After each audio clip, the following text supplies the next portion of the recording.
श्रीलंका और भारत के बीच पहला वनडे मुकाबला और उम्मीद यही थी कि रोहित शर्मा की कप्तानी में टीम इंडिया अपना दम दिखाएगी, धर्मशाला में अच्छा प्रदर्शन करेगी और जैसे टेस्ट सीरीज में श्रीलंका को हराया था वैसा ही कुछ देखने को मिलेगा पहले वनडे में भी। लेकिन ऐसा हुआ नहीं। टीम इंडिया की बल्लेबाजी पूरी तरीके से धराशायी हो गई और अब टीम इंडिया हार के करीब नजर आ रही है। तो धर्मशाला वनडे में बड़ी हार के करीब है टीम इंडिया और पहला मुकाबला ही अगर हार गए तो फिर सीरीज में बैकफुट पर टीम इंडिया आ जाएगी। बल्लेबाजी टीम इंडिया की नहीं चली, धोनी ने 65 रन जरूर बनाए लेकिन हालात खराब हैं और श्रीलंका पूरी तरीके से मैच पर हावी है। मनी सर हमारे साथ है। मनी सर, मैं आपको पहले ले चलूंगा कोलकाता टेस्ट मैच में ग्रीन टॉप सा कुछ विकेट मिला, स्विंगिंग कंडीशंस थी वहां पे और भारतीय टीम जो थी वो धराशायी हुई। यहां पर भी कुछ वैसी कंडीशंस मिली और टीम इंडिया धराशायी हो गई। तो ये जो ग्रीन टॉप जो हमने भी बनाया हुआ अपना, क्या इससे भारतीय बल्लेबाज डरते हैं और हम खेल नहीं पाते हैं ऐसी पिचेस पर? देखिए, परेशानी तो होती है और धर्मशाला की पिच के बारे में हम सभी जानते हैं कि हार्ड पिच है, इस पर अच्छा खासा बाउंस है और पिच के ऊपर इतनी घास रखी हुई थी। वनडे क्रिकेट के हिसाब से मुझे समझ नहीं आया कि इतनी घास क्यों रखी थी और अगर इतनी घास ना भी होता तो भी अच्छी उछाल मिलती है यहाँ पर। अच्छा कैरी तो आ रहा था, अच्छा बिल्कुल अच्छा बाउंस है। अगर श्रीलंका की टीम भी पहले बैटिंग करती है वो एडवांटेज उनको मिलता है क्योंकि जिस तरह का मौसम है, मॉइस्चर था, क्योंकि फ्रेश पिच थी, उसका पूरा फायदा उठाया श्रीलंका के बॉलर्स ने। लेकिन ये कोई एक्सक्यूज नहीं है क्योंकि अगर आप इंटरनेशनल क्रिकेट खेल रहे हैं तो आपको इस तरह की कंडीशंस में भी खुद को ढालना आना चाहिए क्योंकि इसी तरह की कुछ पिचेस मिलने वाली हैं जब आप साउथ अफ्रीका जाएंगे और अगर आपको इसी तरह की परेशानी होगी तो फिर साउथ अफ्रीका में तो बहुत ज़्यादा परेशानी होने वाली है। सो मुझे जो बात हम बार बार करते चले आ रहे हैं कि वहाँ पर 10-15 दिन पहले भेज दिया जाए टीम को, थोड़ा सा एक्लेमेटाइज हो जाए वहाँ की कंडीशंस के, पिचेस के, वो मेरे ख्याल से बहुत ज़रूरी होगा क्योंकि जो हाल मैं देख रहा हूँ, जैसे आपने कोलकाता की बात की, सीमिंग कंडीशंस में नहीं झेल पाए जो हमारे टेस्ट बैट्समैन थे, यहाँ वनडे क्रिकेट में भी नहीं झेल पाए जो नए यंगस्टर्स। मनीष सर, हम बता दें कि भारतीय टीम को हार का सामना करना पड़ा है धर्मशाला वनडे में, यानी कि सीरीज में हम 0-1 से पीछे हो गए। 7 विकेट से श्रीलंका ने यह मुकाबला जीत लिया है। भारतीय टीम ने बनाए थे सिर्फ 112 रन और श्रीलंका ने, जो भारत ने जो टारगेट दिया था, उसको हासिल कर लिया 3 विकेट खोकर। इस तरीके से सीरीज में 0-1 से पीछे टीम इंडिया हो गई और धर्मशाला वनडे में टीम इंडिया को बड़ी हार का सामना करना पड़ा है। 7 विकेट से टीम इंडिया की हार हुई है। 38.2 ओवर में भारत ने 112 बनाए थे, 20.4 ओवर में श्रीलंका ने लक्ष्य को हासिल कर लिया।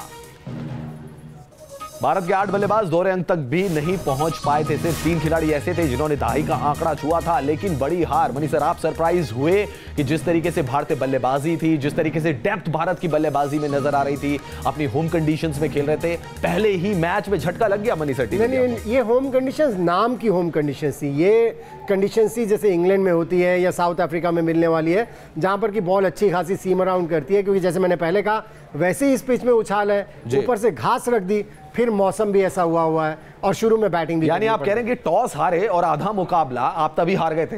बिल्कुल, क्योंकि यही बात हमने मैच के पहले भी की थी कि श्रीलंका ने टॉस जीतकर पहले फील्डिंग करने का फैसला इसीलिए किया है क्योंकि जो भी मॉइस्चर है पिच में, फ्रेशनेस है, उसे यूज कर सकें और जिस तरह का मौसम है उसका भी फायदा उठा सकें।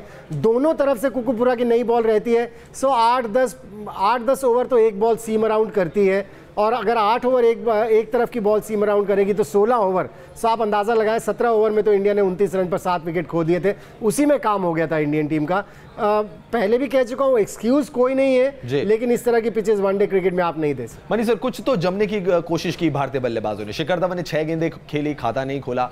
दिनेश कार्तिक 18 गेंदें खेल गए, वो भी खाता नहीं खोल पाए। तो भारतीय बल्लेबाज क्या कर रहे थे? क्योंकि रन तो बनाए नहीं उन्होंने अपने बल्ले से और ऐसे कई बल्लेबाज रहे, जसप्रीत बुमराह को हम बल्लेबाज नहीं गिनेंगे, लेकिन उन्होंने 15 गेंदें खेली, खाता नहीं खोला। बहुत सारे बल्लेबाज जमने की कोशिश की, रन नहीं बने। लेकिन देखिए, रन्स तो नहीं बन रहे थे, लेकिन शायद यही सोच थी कि इस पिच के ऊपर अगर हम थोड़ा सा खेल जाए, नई बॉल निकल जाए, उसके बाद जब बॉल पुरानी हो जाएगी तो इतने ज़्यादा सीम नहीं करेगी, तब रन्स बनाए जा सकते हैं।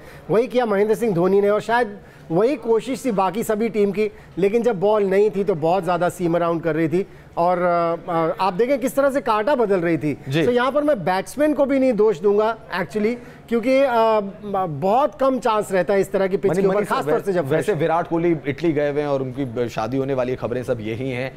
आज लग रहा है भारतीय फैंस ने बहुत ज्यादा मिस किया होगा विराट कोहली को, क्योंकि आपके पास एक ऐसा बल्लेबाज रहता था जो कंडीशंस कुछ भी हो वो टिकते थे, रन बनाते थे और एक फॉर्म में चल रहे हैं, जिसे कहते हैं फॉर्म ऑफ कंटिन्यूटी की, जहां पे कोई रुकता नहीं है खिलाड़ी, बल्लेबाज बस रन बनाता रहता है। आज शायद जब भारतीय बल्लेबाजी ढह गई, धराशायी हो गई, विराट कोहली को फैंस ने बड़ा मिस किया होगा। नहीं, विराट कोहली को तो वैसे भी मिस करेंगे, जब वो इंडिया के लिए नहीं खेलेंगे उनको मिस तो किया ही जाएगा, क्योंकि एंटरटेनर है, बैटिंग करते हैं तो डोमिनेट करके बैटिंग करते हैं, एग्रेसिव उनका रवैया है, एटीट्यूड है, जो कि देखने में बहुत अच्छा लगता है, लेकिन इस पिच के ऊपर उनको भी मुश्किल होती है। मिस इसलिए किया क्योंकि वो खेल नहीं रहे थे, लेकिन मैं राइट ऑफ नहीं करूंगा इस इंडियन बैटिंग लाइनअप को। मुझे पता है ये यंगस्टर्स ऐसे हैं जो खूब रन्स बना के आए हुए हैं, आप देखिएगा अगले मैच में कुछ और कहानी है। चलिए, हार के 5 बड़े कारण हम आपको बता देते हैं किस तरीके से भारतीय टीम की इसमें हार हुई। टॉस गंवाना सबसे पहले तो भारत को महंगा पड़ गया, क्योंकि कंडीशंस का पूरा फायदा श्रीलंका के गेंदबाजों ने उठाया। 112 रन टीम इंडिया ने सिर्फ बनाए, 5 बल्लेबाज अपना खाता भी नहीं खोल सके, 0 उनका स्कोर रहा। धोनी का साथ देने वाला कोई भी बल्लेबाज यहां पर नजर नहीं आया। अगर किसी ने साथ दिया होता तो शायद कुछ कहानी बन जाती।